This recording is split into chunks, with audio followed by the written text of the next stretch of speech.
Alrighty. Good morning, everyone. This is Coffee and Politics 101 with Sydney Walker, and we are having a great discussion today.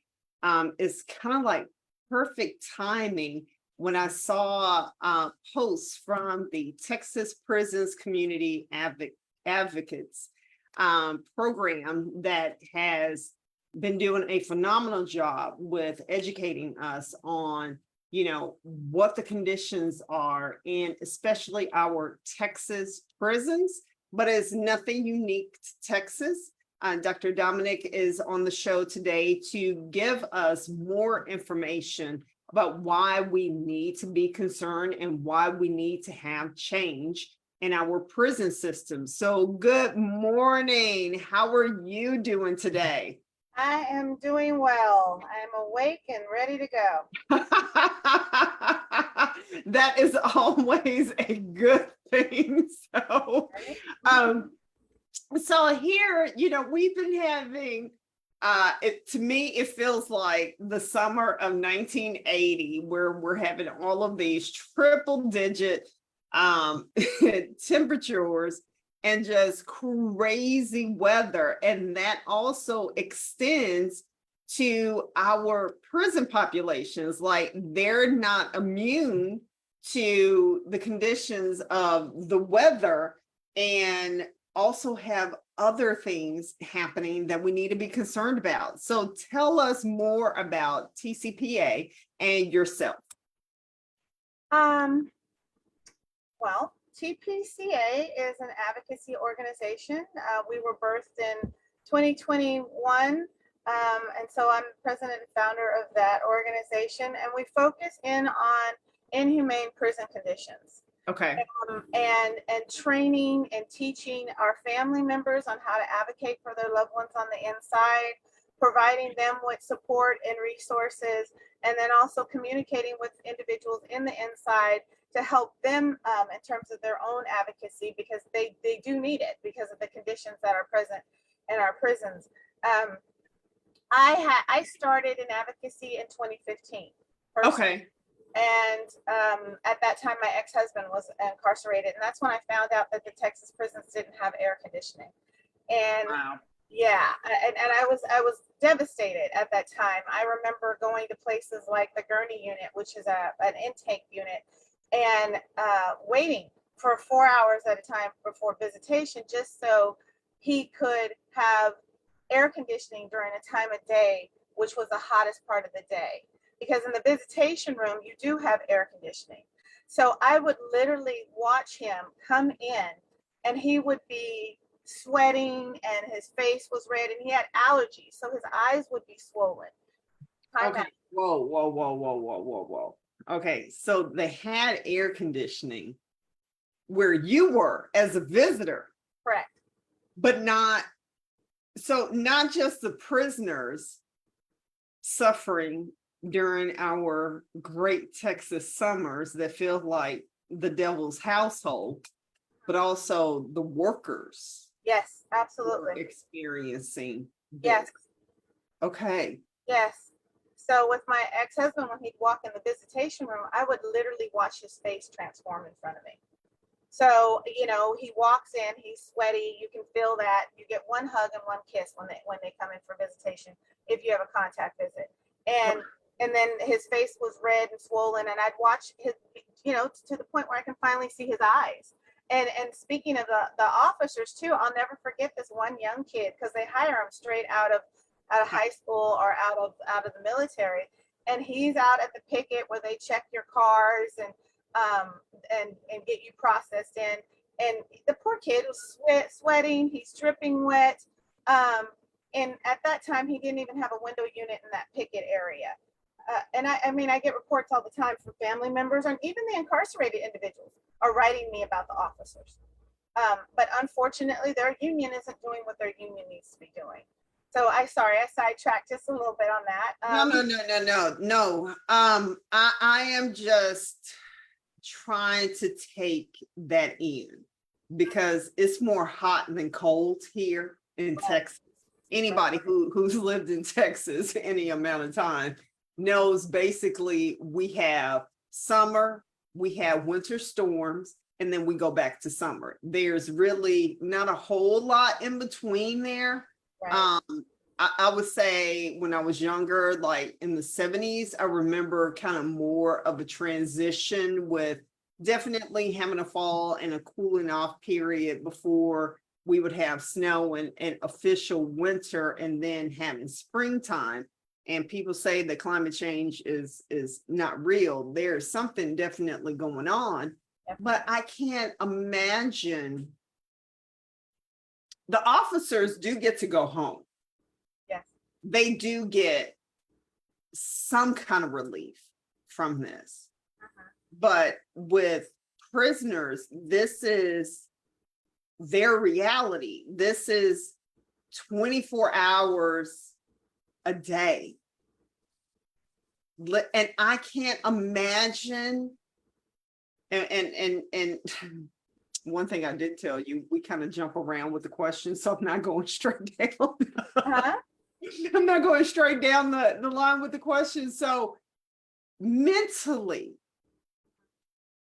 what does it, because I can only imagine psychologically what this does to a human being. This is like a form of torture. Absolutely. Absolutely. I mean, we all know crime statistics, whenever summer comes around, crime peaks. And we know that, the temperature, I always like to think of the Predator, they came around when the summers were really, really hot. And so us as human beings, we still have primitive, behavior with our brains and whatnot. And so, heat makes people irritable. Correct. And there's a ridiculous amount of studies out there that prove that point. There's no shortage of studies that prove that this is inhumane, that this is detrimental psychologically, that this is detrimental physically. I'll give you, I'll talk about this. I have a volunteer chat, and one of the things that came up the other day were comments like, have you noticed when they call that they're more irritable, or they're talking slowly? You can hear the exhaustion in their voices right now. It's not uncommon for me to get comments from family members where they've talked to their loved ones, and their loved one says, I can't take it anymore. I'm going to end my life. I can't. We know that suicide rates increase every summer in Texas prisons. It's like clockwork. It is predictable at this point. And last year was one of our highest. It was 50 suicides that last year. But we're trending. We keep trending every year higher and higher, even with the current population within the prisons having decreased due to the surrounding circumstances of COVID. But we're still seeing those trends. It's brutal. It's just absolutely, I'll tell you a story from a formerly incarcerated woman that just impacted me so much, and I'll just never forget. Okay. She's sleeping. We're talking 2:00 in the morning in Texas, for people to understand that it doesn't cool off in Texas. In California at night, it cools off. We don't get that out here, right? Right. So at about 2 or 3 o'clock in the morning, she's sleeping. She starts dreaming about rain for some reason. And she kind of wakes up out of her dream, and she feels water on her cheek. Now she's in a cell. She's got a bunkmate above her, no windows. So where's the water coming from? She looks up, and over the bunk is her bunkmate's hand, dripping down with sweat. The bunkmate's not moving. There's nothing. There's no activity to make you sweat at this point, but dripping with sweat. And for those of us ladies who have hot flashes, this is a new level here. Yes. To actually be dripping with sweat at that point. It is excruciating on these individuals. It's excruciating on both. I've heard stories from officers that would put you to tears when they talk about the heavy equipment that they're wearing. They only get to carry one water bottle while they're in there. So while they're in there, to me, quite frankly, we had a brief discussion about the 13th Amendment and the fact that slavery still exists in the United States. And so that mentality and the roots of that are what we're seeing throughout the prison system. I often tell people, if you study slavery, you'll understand the Texas prison system. It'll be easy from that point on. But I liken the guards to the house slaves. You know, you had the outdoor slaves and you had the indoor slaves. And our incarcerated folks are the outdoor ones, and the officers, I think, are oftentimes treated like the indoor ones. So it stands to reason why they're targeting young adults to work there, because no one with any amount of life experience is going to put themselves in harm's way like that. Right. I mean, so, okay, so we talked about the increased risk, unfortunately, and the unfortunate suicide rates with this population. So we also know that, you know, prison food is not, I'm a former dietitian, so I know it's not nutritious, it's not there to assist with any comorbidities that someone would have, and ensuring that they are as healthy as they can be, because that means less medical costs when you have someone who's eating correctly. But just from the rise in temperatures, how many people are having heat strokes and are having to go to county hospitals that are near the prisons? I do not have those statistics. Okay. I am working with a research partner who's starting to look into that. Getting information from the prisons is definitely challenging. So I can imagine. I mean, you have to do information requests, and then the Attorney General is going to fight you on it. And so, but that is something we're looking into. It is a cost that we know is exorbitant and shouldn't be happening. And if we were to be humane by putting air conditioning in the prisons, and be humane by feeding these individuals healthy food, then we wouldn't have these additional costs to taxpayers. Every session, TDCJ goes back to the legislators and asks for more medical costs, medical expenses, because we're dealing with a population that typically already has a weakened state physiologically. Then we're looking at this poor food. And here's another thing that's really unfortunate. Texas prisons produce food. And this goes back to this point of slave labor. They're not getting paid. According to the 13th Amendment, they're still slaves. So there's agricultural productions, there's industries within TDCJ where, for example, TDCJ supplies meat to the federal system. So Texas prisons aren't limited to Texas. That's a big spread. And when we look at those industries, because of that free slave labor, essentially. So while we're sending the food out, the folks in the inside are basically getting the scraps. So they're not eating as well. I don't know if you've seen the pictures from Carrie Blakinger that shows some of the slop. I mean, it's not even recognizable, especially during a time when it's hot. Because when it's hot or when it's COVID, they move to not cooking into Johnny sacks. And Johnny sacks are basically a paper bag, peanut butter and jelly sandwich. It's when you were a kid, the lunch you got. Growing up, but during camp or something like that. Yes. Right. We've had reports of them being fed food that says not fit for human consumption. I just can't tell you the amount of mail that I get that talks about how bad this food is. Now, there's some units that it's a little bit better, but overall, they're not following their own nutritional guidelines at all. I'm hearing that they're getting someone in there to look at that. I'm hopeful about that, but we need to move in a more progressive direction. So we've got a weakened state. Then we've got the heat on top of that, where we're literally, when we look at temperatures within the body, when your organs start to bake, we're literally baking people. Soda cans are popping, the tablets are overheating, and the people's brains are frying in these conditions. So now that takes us back to the mental state. We already had a mental state, right? We're already being tortured, but now our brain is being fried and we can't operate properly. Or now we're taking psychotropic medications that don't allow you to sweat. And so now we've made the decision to not take those medications while it's hot, just so we can live. But in the meantime, our brain is frying. So any psychological problem we already had existing is now exacerbated. And so if you're, okay. So if you're just tuning in, Dr. Dominick with the Texas, oh my gosh, this is amazing. Texas Prisons Community Advocates to talk about prison conditions. And so we've just been talking about just the heat from the temperatures and the adaptations that are failing the prisoners. And it was amazing to hear you talk about going down to the Texas legislature and being fought with, trying to get this information about the prisons. And this is why elections have consequences.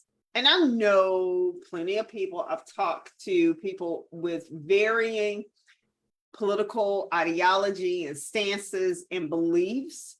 And I have, talked to plenty of people that say, well, if you can't do the time, don't do the crime. And I totally understand that. But, and you know this from your advocacy work that you've done in other countries that have a real rehabilitative prison system. I mean, on the Netflix documentary about the 13th Amendment, I mean, you can see the contrast with other nations like Norway, the Netherlands, where, sometimes I feel like, well, heck, yeah, I would go to prison too, because that looks like posh. And I know people feel that way, that if we had correct environments for prisoners, that it would motivate people to commit crimes so they wouldn't have to be responsible for their life. They could live off of taxpayers. But I just don't know anybody other than, the Oceans series, where people wake up and scheme to commit crimes to get away with them. Like, most of the people that we have incarcerated are incarcerated for nonviolent offenses. And you're throwing them into this, I'm gonna call it a cesspool, because that's what it sounds like. Yes, yes. This cesspool of just craziness. I couldn't imagine putting my enemy, and I got some enemies that have done some treacherous things to me.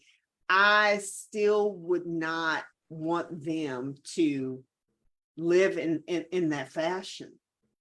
And here we have people down there for, let's just say under the 5-year mark.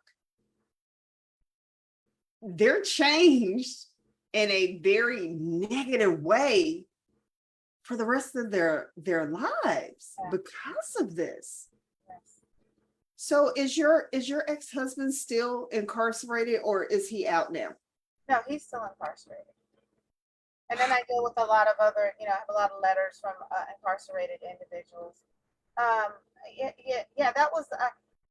That was a loaded statement you just had there. And so the doctorate is actually in psychology. So when I look at this, I'm looking at, we've got a plethora of studies that tell us that punishment doesn't get us what we need to get out of a human being, that we're more likely to elicit change through positive reinforcement than we are through punishment.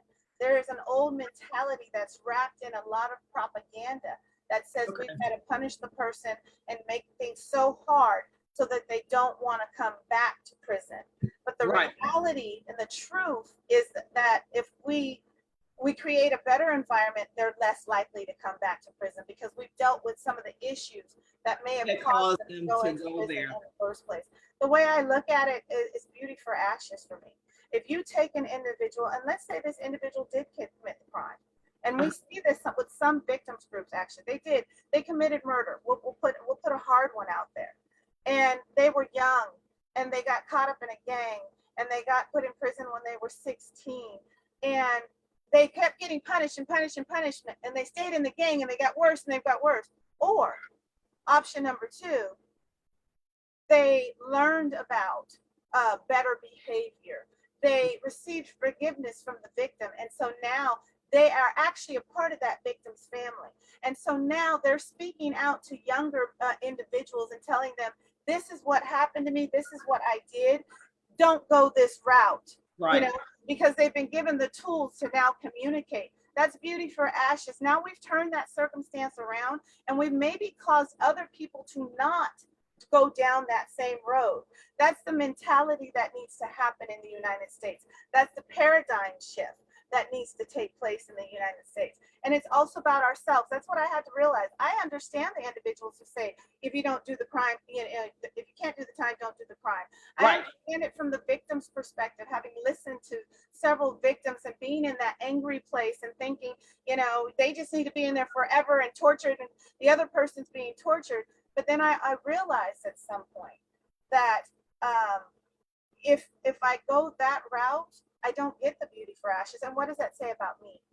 If I'm okay with torturing another individual, yeah, then aren't I the criminal at that point? Didn't we close Guantanamo Bay because of torture? Exactly. And I think that it's going to take a mentality shift. It's going to take a paradigm shift. It's going to also take the public becoming aware that they are impacted by this. They are affected by this situation. This person's going to get out one day or another.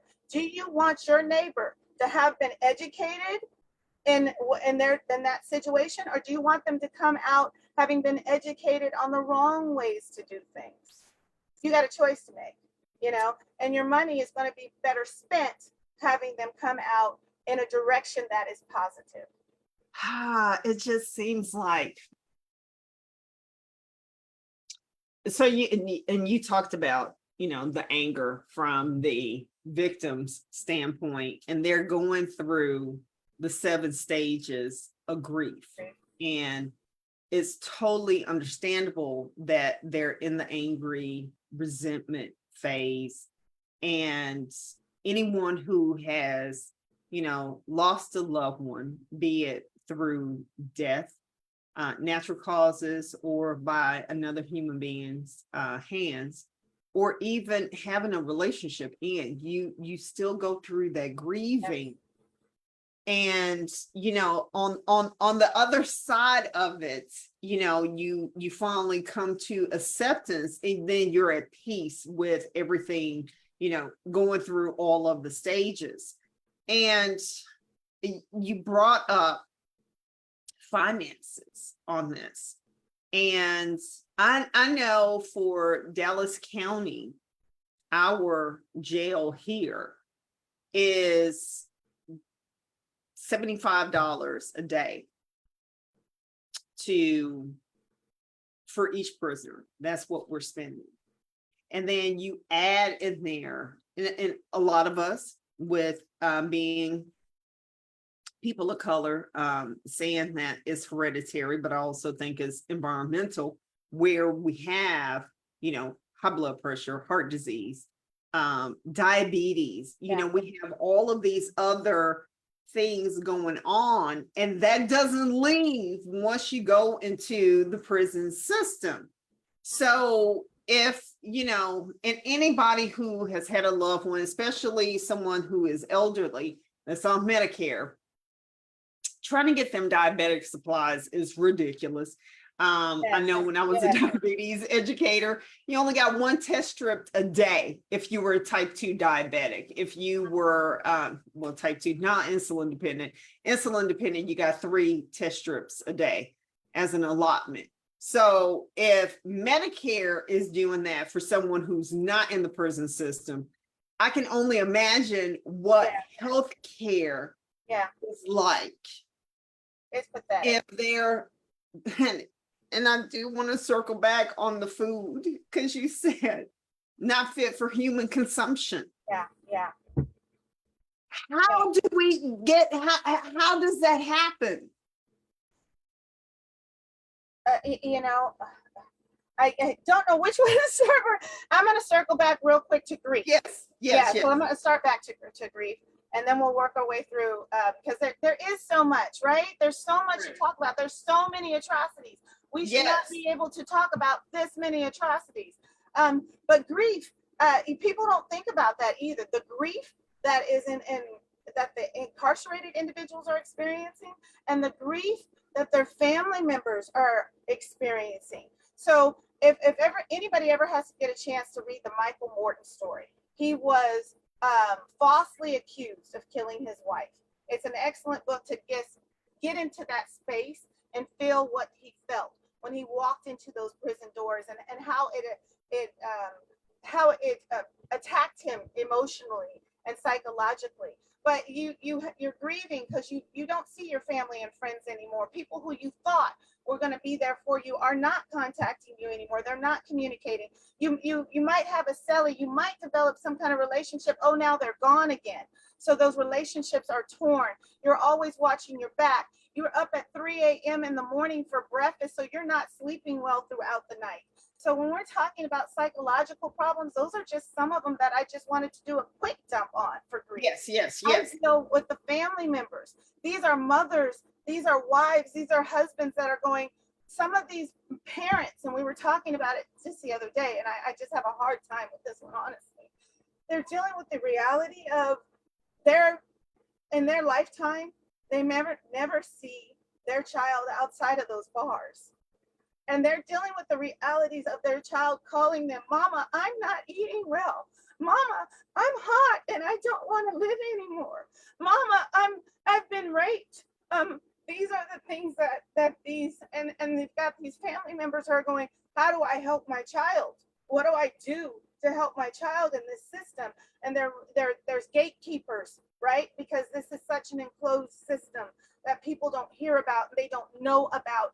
And so there isn't a push in our legislature, there isn't a push among the public, because they're believing the lies of the old propaganda, like you were alluding to earlier. Aunt B is not bringing these folks cookies and lunch. That is not how these prisons work. The things that you've seen on TV about, the nicer, gentler prisons, that is not how this works. Well, how this works is these people are dying and suffering inside these prisons. That is how this works.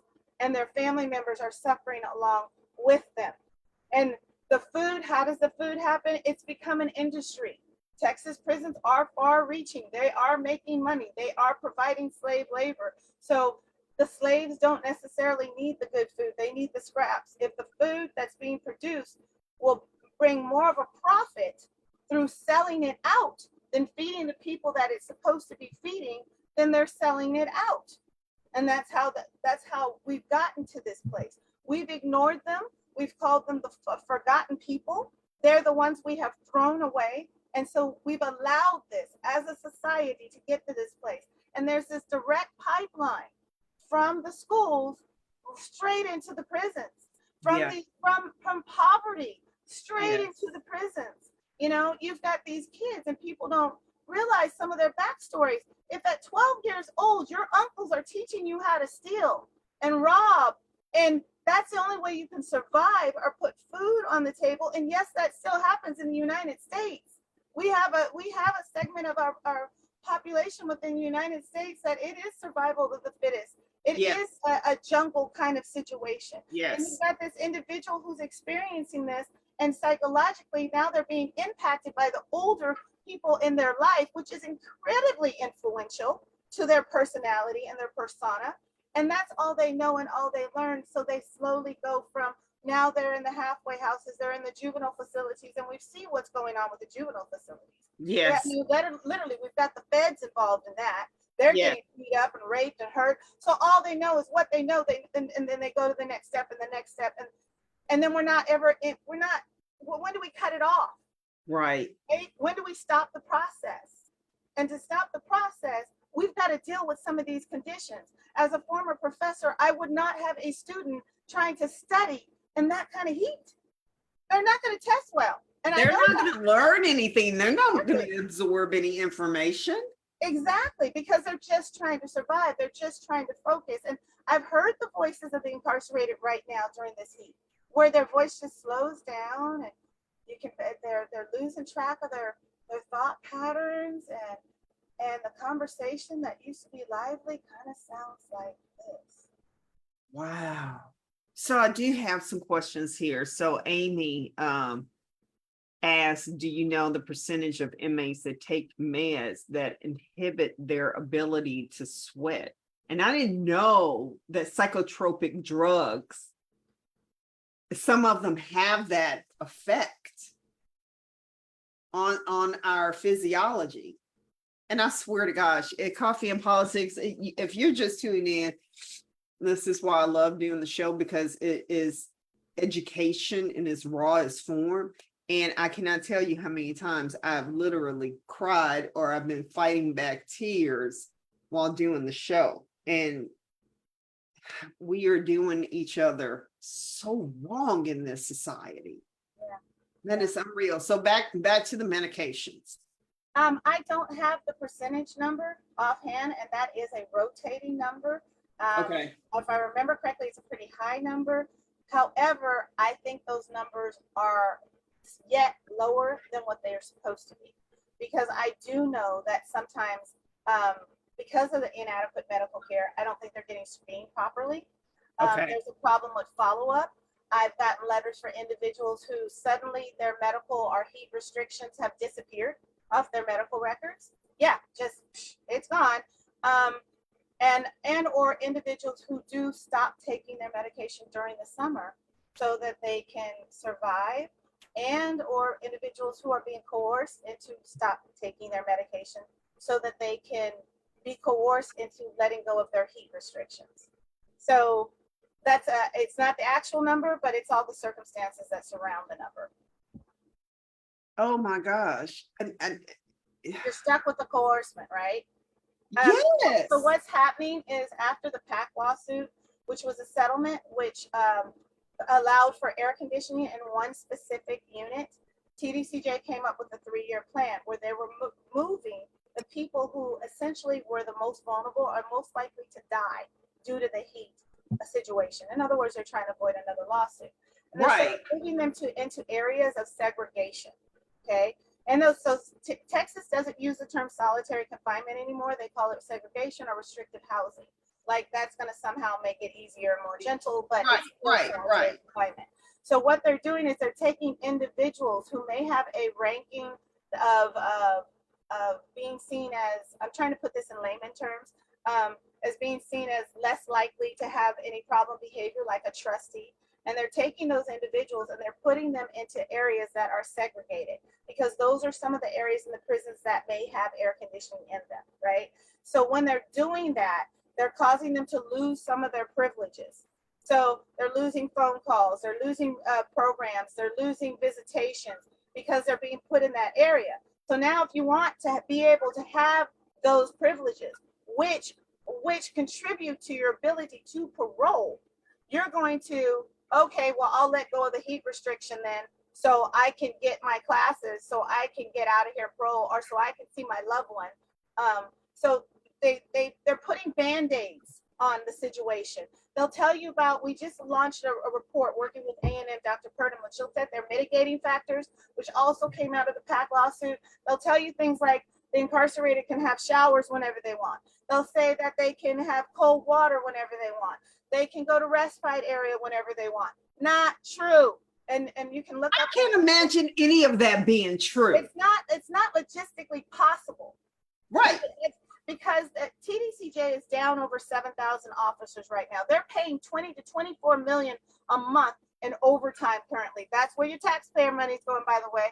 So they don't have enough officers to take care of those mitigating factors. It's just not, they can't. Logistically, it'll never completely happen.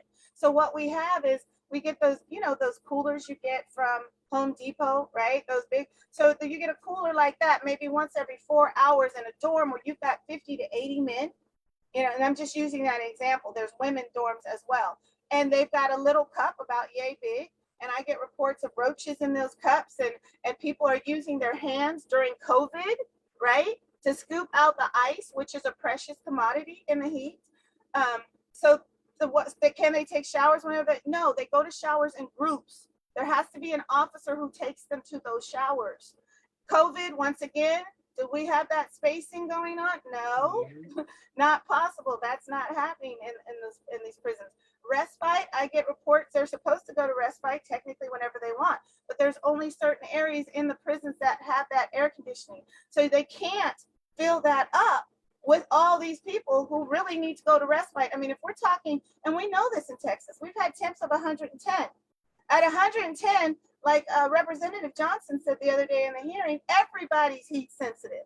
So everybody should be going to respite. They can't put everybody in respite.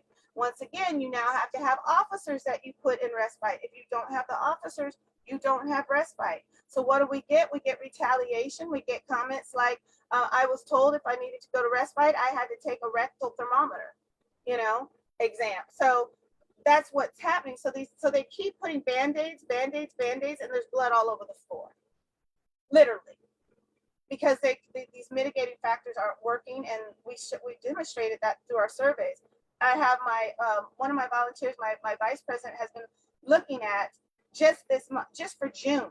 She took the comments from our letters and paired them with the report that we did. Now, keeping in mind, this report took over a year to make sure everything was done. Just in June, she had enough comments to fill out that whole section from the folks inside with this summer. This summer is the same as, we're looking at temperatures close to 2011 where we had provable deaths. And by provable, what is the issue with the deaths in hyperthermia? They're very hard to prove outside of the prison as well, right? But now you have Joe, and like we were talking earlier, Joe has diabetes. Joe has a heart condition. Now Joe stopped taking his medication because it's hot. Joe is overheating. He's having heat stroke, but he has a heart attack. Cause of death? Heart attack. Right. Even though the heat was a major contributing factor to that. Right. So when you get those death numbers, they look very low, but in reality, they are much higher.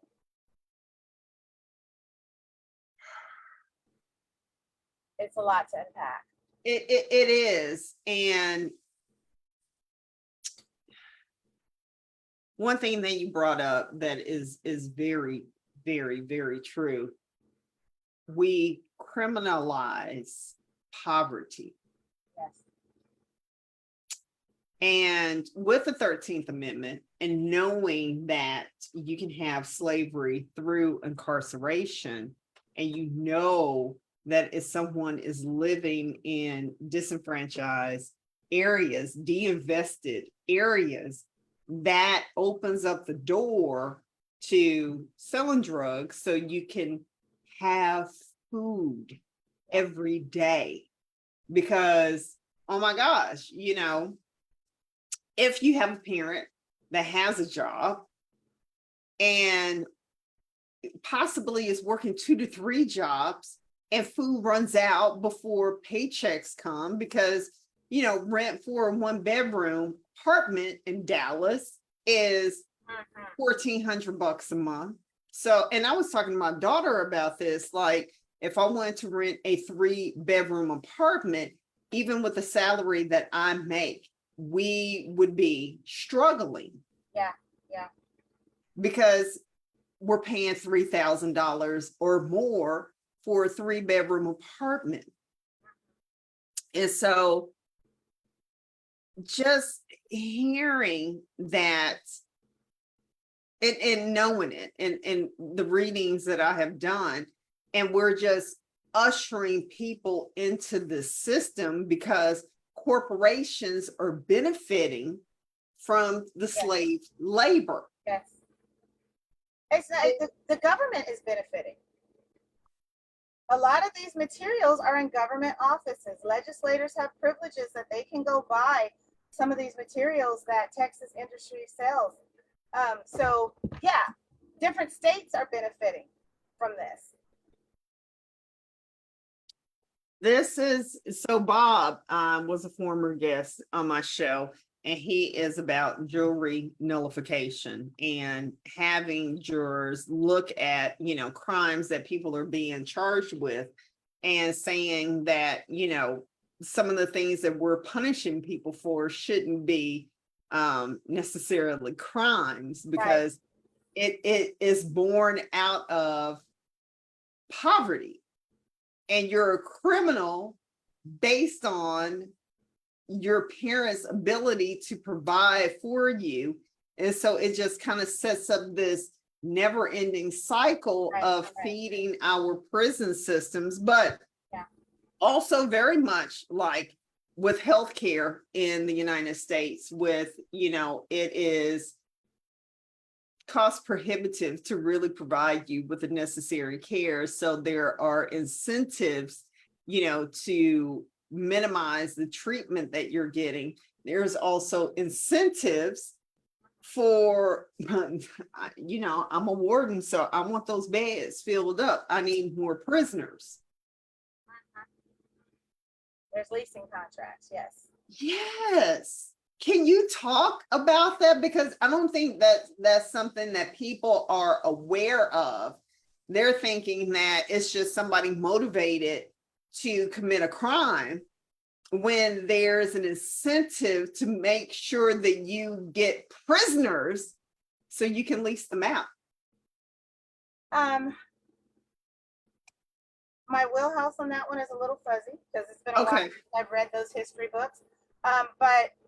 So basically, you've got your privatized prisons, right? There's leasing contracts, and they have to have a certain amount of beds full, and that's just part of their contract situation. When you go back through the history, and I'm going to talk in generalities instead of Okay, here, that's fine. through the history of prisons, and you look at who bought what land, this is a journey you will have to take, okay? And understand why they bought specific land and how they put that facility on that, and that facility was rented and who was receiving the monies because of that. So just as an example, I believe if it's over 5 million that TDCJ brings in, that part of that money goes back into the comptroller's office. So it's feeding the state to actually have people incarcerated. If you listen to the board meetings that TDCJ has, you will hear things about easements. And sometimes the board members will excuse themselves from voting because they have contracts with certain firms. So Exxon's got pipelines running through some of this land because TDCJ has a plethora of land that's associated with its units. So, and then the numbers get real fuzzy after that in terms of looking at where the actual profit is. And right. So that's a study in and of itself, really.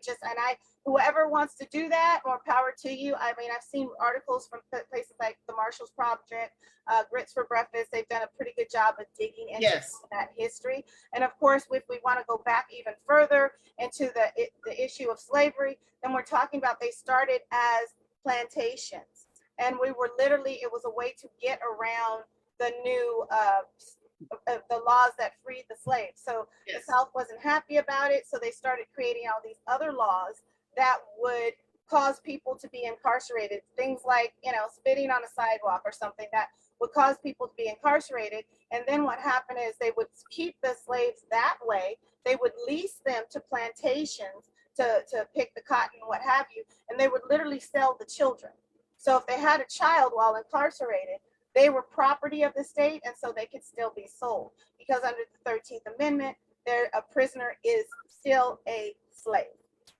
So that, I'm hoping that answers most of the question, but those are some of the incentives to make this happen. There's also incentives in terms of parole, right? I believe the parole department has found their sweet spot where they can kind of predict who's going to recidivize and who's not going to recidivize and stay within that little window. And so then that gives Texas the reputation of saying, oh, we've got, low numbers of recidivism. Well, you've got lower numbers of parole also. So it's you have to dig into it to find the subtle nuances. Also, there's just the agenda of the agency. I have a mock cell that I bring around Texas and that I heat up. I once talked to a chaplain who worked at TDCJ. I said, well, can I bring my mock cell to your church? No, I can't do that because it makes the agency look bad. So there's this emphasis on making the agency look good as opposed to protecting the people and taking care of the people that are under their charge. And so we've got our priorities off, right? The priorities should be what do we do for these individuals so that they can function in society and so that we can welcome them back into society. But instead, the priority has been punishment and making the agency look good. So those are the things you hear. That's the propaganda you hear. And then you've got your population of family members incarcerated and guards who are all scared to speak out because of some level fear of retaliation. So then you get organizers like myself who say, I'm going to speak out for you. I'm going to take your comments and I'm going to put them all over social media so people can find out what's going on. What's the reality of where your taxpayer dollars are actually going? Your taxpayer dollars are going to torture people right now. That's where they're going. And they're not being wisely spent. They could be more wise. The majority of the people in the Texas prisons are there for drugs. That's the majority we're incarcerating. Right now, we're at 122,000 people that we're incarcerating. That's a fluctuating number. We go as high as 155. We've got units that are over 100 years old that we're putting these individuals in. We've got reports of arsenic and H. pylori in the water. We are giving people cancer, and then we are not treating them well for said cancer within this system. During COVID, you had cancer, you needed treatment, you might have got a rubber stamp on your I-60 that said it's not COVID related, you're not going to medical. That's what we're doing. And that's costing us more money than it needs to be costing. In the meantime, the governor is yanking money from the system for Operation Lone Star. He literally took Texas citizens out of a prison, took them out of a non-air conditioned prison, put temporary, not full air conditioning, into this prison, okay? Move some of the citizens out into the dorm area that does not have air conditioning. He had to put the temporary air conditioning in there to make it up to jail standards, because jails do have a temperature level, 65 to 85 degrees. Right. So he took the citizens out. We had the undocumented individuals in now with the air conditioning, and we're paying hundreds and $1,000s a month to keep that temporary air conditioning operational. The PAC lawsuit ran $7.2 million to put air conditioning in that unit. It actually ended up costing 3.8. We could have done several units already. We have money. People, I want you guys to understand. First, share this video to everyone that you know, because the GOP calls themselves the party that knows the rule of law, and also the party of fiscal responsibility. They like to try and call Democrats, the spin party. But you're talking about the amount of money taxpayers, property owners, your tax dollars, sales taxes being collected off of us, and how it's being spent frivolously. And I'm always for politicians that spend my money more responsibly. And takes me back to when I had the AFT Alliance on and talking about, bond elections, the TRE, for just in DISD. And most of the time, the school boards have these elections at the same time across Texas. And I'm like, I always vote no, because they're not showing fiscal responsibility with the tax dollars that they're currently getting. And here, I'm all for, there's always some costs associated whenever you want to do something new. But just knowing that when we look at the population that is incarcerated at the highest rate with the longest sentencing, they look like you and me. Latinos get the second highest incarceration sentencing time, and then whites get the least amount of time. And this has been documented. Don't come at me, because I will throw facts at you. I'm one of those Black women with time on my hands, and I'll research you underneath the table. Okay. So it just goes back to, the founding of this nation. Yeah. And we all know what Jim Crow did. And you talked about, crimes of spitting on the sidewalk and being incarcerated for frivolous things like that, because you were still seen as being property of the state. And we celebrate Juneteenth in this state, knowing that slaves didn't even know that they were free. Right. Because, my gosh, there was an incentive to keep your elders as slaves, and we're still seen as being a commodity for slavery. And I've read the articles that talked about some of these multi-billion corporations benefiting off of slave labor for clothing manufacturing, food production. And we're talking about some of these foo-foo, places that we go and shop to get organic, food. It's being farmed by people in prisons. And it gets worse. So they're not paying them. They're treating them as slaves. The family members are the ones who are responsible for the cost. So now you have family members who are already in a lower socioeconomic status, right? Yes. They're predominantly going to be women with kids. So now we've got the single woman that's holding it down, going to school and what have you, that's doing that. She might be putting money in his books that goes into a trust fund that TDCJ reinvests. So the money no, rewind that. Say that one more time. This single mom just put money on her husband's books. Right. Into a trust fund that TDCJ utilizes that money to reinvest while it's sitting there before it gets spent. So when we're looking at the commissary funds and those kinds of things, those monies are getting reinvested. The last time I looked at, and I haven't looked at this for a while, it'd be interesting to look at the stockholders and things like Securus. Last time I looked, the Bushes were one of the largest stockholders in Securus. So when in the 90s, when they created all these prisons, it was also a money grab for a lot of these politicians, and they invested in some of the structure that surrounded this. So there's money that talk about that incentive again.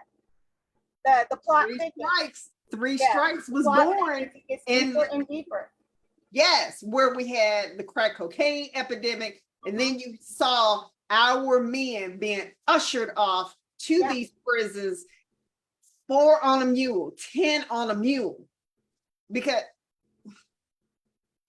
we had our men out here hustling because they grew up seeing their mom struggling to put food on the table. And people talked about, welfare queens. And of course, it was us that was being seen as, having all of these kids out of wedlock so we could get these checks, so we could. Even though the statistics said otherwise. The statistics said that the majority of the people on welfare were single Caucasian women. Yes. But we were the poster child for being the welfare queen. And this is making my soul hurt. Not just my head. So it's a vicious cycle, and we haven't even, and I don't want to tackle this, but another conversation is reentry into society. What does that look like after they get out? There's a whole lot of things there that force you right back in. Exactly. So we didn't even get into, the education and trying to get a degree. And you come out, you're an ex-felon, you have the strike against you for housing, you have the strike against you for jobs. Even if you learned a trade while you're there, no one is incentivized to hire you when they benefited off of you while you were incarcerated. So, corporation, I am not incentivized to hire you at a living wage when I leased you out for pennies on the dollar. Why would I want to hire you at $15, $20, $30 an hour so you don't go back because now you're earning a salary which would cause you not to commit crimes, because you're able to Maslow hierarchy of needs, food, clothing, shelter, take care of those, then you can move up a level to get to that apex where you're self-actualized. Right. Get all that. This makes me want to curse up But see, and this is what's so valuable about your show right now. The average person doesn't know all this.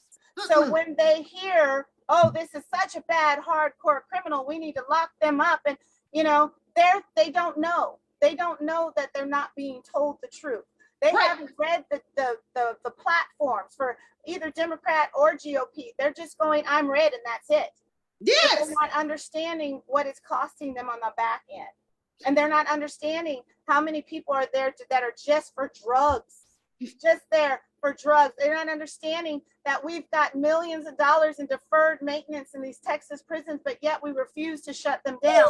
They're not understanding that there are alternative methods that are a lot cheaper than what we're doing right now, and a lot healthier for our society overall. They're not getting that. And those are the things that are so important that the public understands. They need to start doing their research. They need to start understanding who they put in charge and why certain laws are being created. Because while we're talking about this prison situation, how many felony laws were passed last session just around your voting rights? Yes. We read the bill.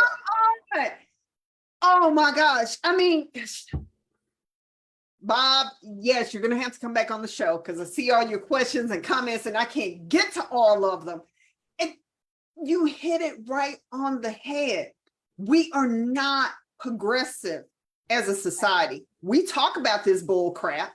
We talk about progressiveness. We talk about, and there are candidates. And then I had a conversation with a young man that ran for House District 100.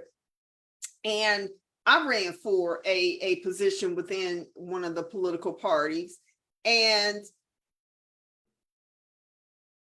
the gatekeepers. You talked about gatekeepers in the prison system. We had gatekeepers in political parties. Oh, yes.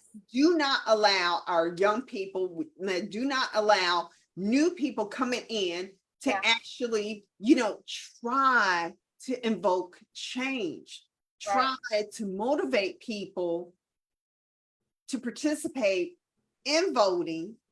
And we talk about the apathy. And I know that it's overwhelming to do research on who's running.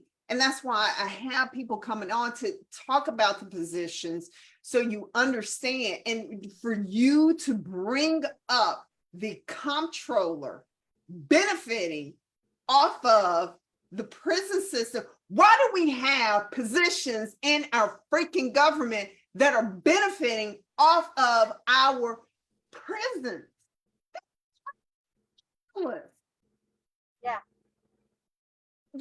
We talk about, DA Crusoe came under fire for not wanting to prosecute, people for stealing things.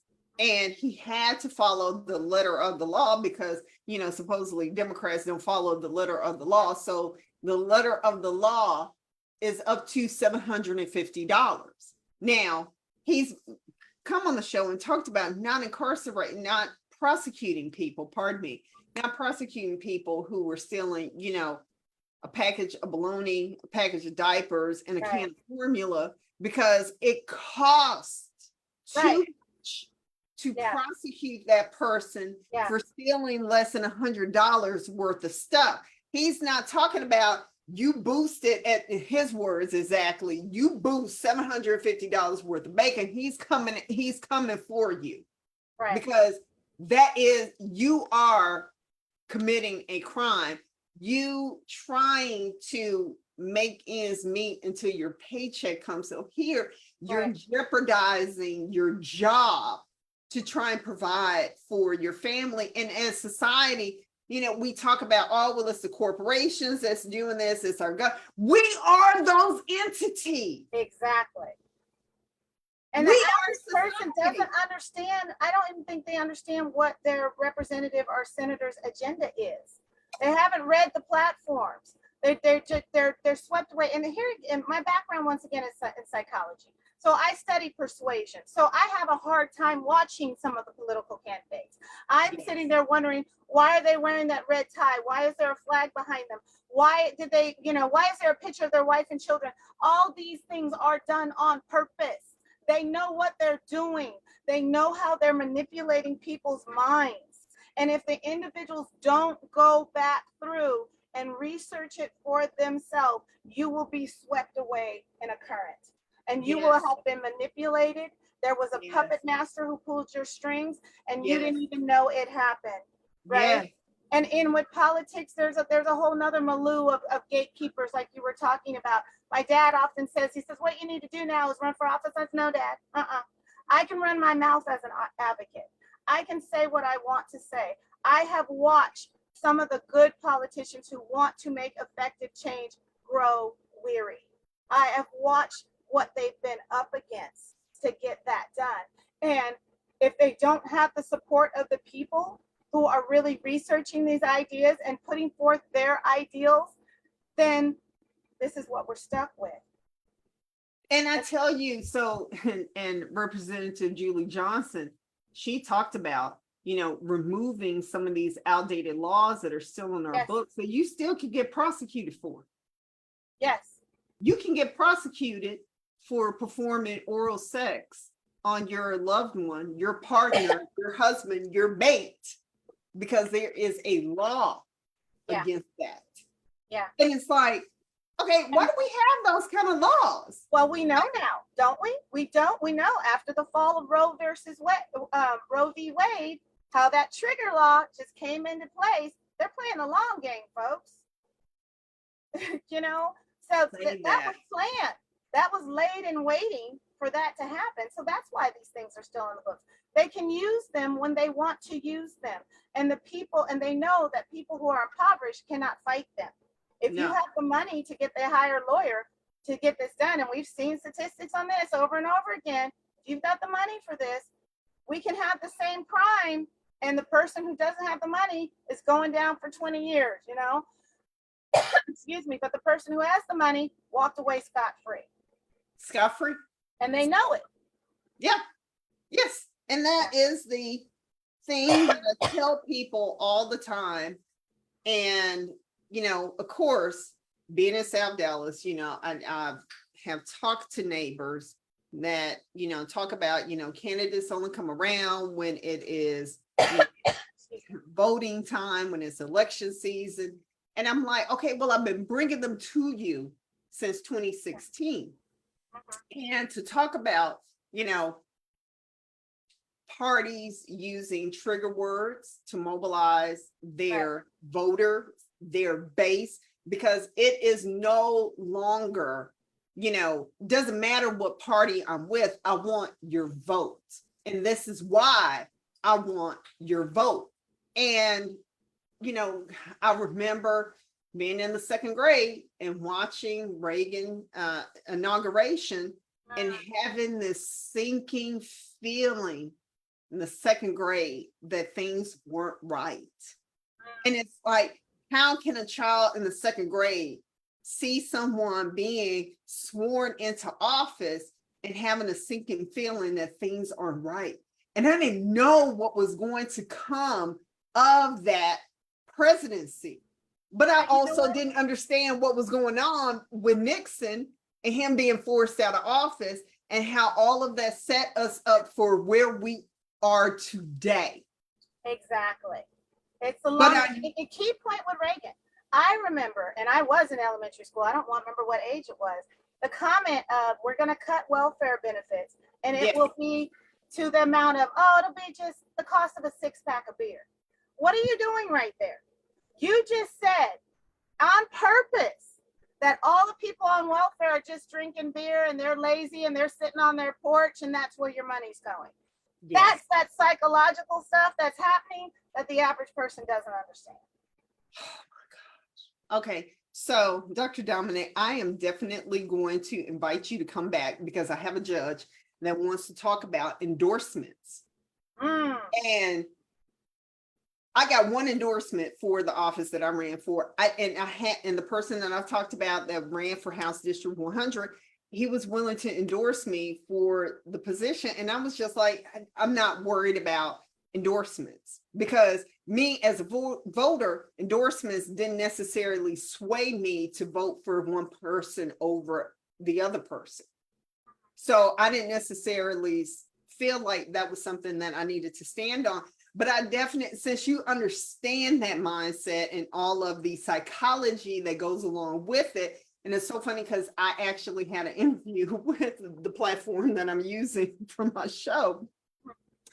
And their researchers are wanting the data that comes from these social media platforms. Yeah. And Cambridge Analytica, if you haven't seen the Netflix documentary, watch the Netflix documentary on it. Ted Cruz bought this information from Cambridge Analytica so he could try to win the GOP nomination, but it was actually Trump that bought it. But Obama used social media as a platform to help motivate people to go to the polls to vote for him. And I'm not against, using tools to get your messaging out, but consumers need to understand the messaging that is going out to target them and really understand the impact. Don't be swayed by freaking emotions. Yes. Because the red tie, the flag, the lapels on the pen, wedding bands, the nuclear family picture that's being sold to you for these candidates. What are they going to do when they're in office? And I tell people, are they voting? Vote them out and vote someone new in each and every time until they get scared that they're going to start following you, the people, the voters. That's what the Tea Party has done. Well, and then the second part of that is step up and make sure they know your issues. Yes. Because they don't know the issues. The first time I started going to the Capitol, what I was in awe of was how many legislative offices I went to that did not know there wasn't air conditioning in the Texas prisons. That literally told me, I had a letter from a senator that said, well, a case just passed that puts air conditioning in all the prisons. It was a PAC unit lawsuit that got settled with. And that only affected one unit. That was a senator that wrote me that letter. That they don't know unless we tell them. They don't know unless we emphasize how important that is for us, and our expectation is for them to represent us and fight for the issues that are important to us. That needs to be communicated to them, because the loud, angry voices that are saying, if you can't do the time, don't do the crime, they're communicating that. Yes, they are. All right, Bob, reach out to me because I need to get you back on the show, but I definitely want to invite you to come back on with the judge that I will be booking these shows for in time for the election, because you get what's going on behind the scenes to project this image to get the votes. And I tell people all the time, with the presidency, they know that if the candidate looks a particular way, it stimulates us as women through our reproductive organs to vote for a particular candidate, because we feel like we can mate and have kids with that person. Understand the psychology. Oh my God. Yes. Okay, so I want to be mindful of your time. I apologize for keeping you over.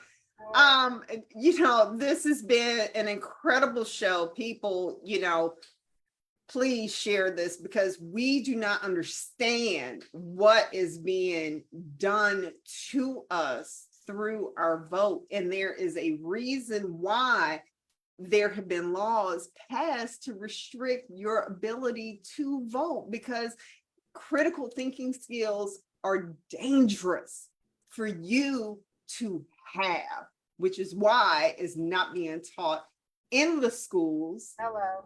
Because you are less controllable when you critically think about things. And with that, I have Von Eaglin coming on next Saturday to talk about the psychology of our children and things that you as a parent need to be aware of that is setting your child up to become a future active mass shooter. His specialty is toxic masculinity, but Oh, yes. So he has focused his education with, again, his PhD, looking at personality disorders. And I am looking forward to having this conversation about what we're doing to our kids and setting them up for failure in this department. And you talk about not having skill sets to deal with conflict. So you go and get a gun. And these are not people who are getting guns through illegal means. They're not the criminals getting the guns. These are law-abiding citizens that when they turn 18, they're going through and purchasing an assault weapon legally. So there you have it. Looking forward to that. Again, thank you, Dr. Dominick, for coming on the show and talking about this. And we just barely scratched the surface with this. thank you for having me. I really enjoyed the discussion, and yeah, I definitely want to continue the discussion. Yes, The because sad truth is, you're absolutely right. We barely scratched the surface. yes. So people, understand where your tax dollars are going and force accountability with your tax dollars. Because And just to let your audience know, yes, also, we did do a small cost savings report that can be found on our website. Also, the report that I mentioned that dealt with the mitigating factors that we did with A&M partnership, that is also found on our website, and that website is tpcadvocates.org. all right. I am posting that in the chat for the show. Again, thank you so much for coming on and starting this conversation about this, because we need to know this. We are not ATMs to fund things for others so they can continue to get wealthy off of us, working people. Do not allow them to do that. Get angry about this. Vote them out and vote people in. And if that means that you get a new representative each and every time, so be it. They will start taking you seriously and they will be afraid to go against what you, the people, want. So try to stay cool this weekend since we're having such awful weather with the heats.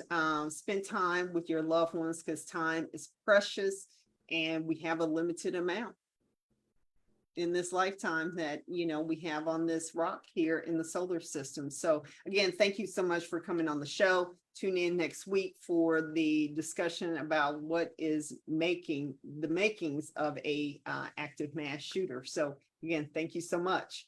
Tune in next week. Appreciate it.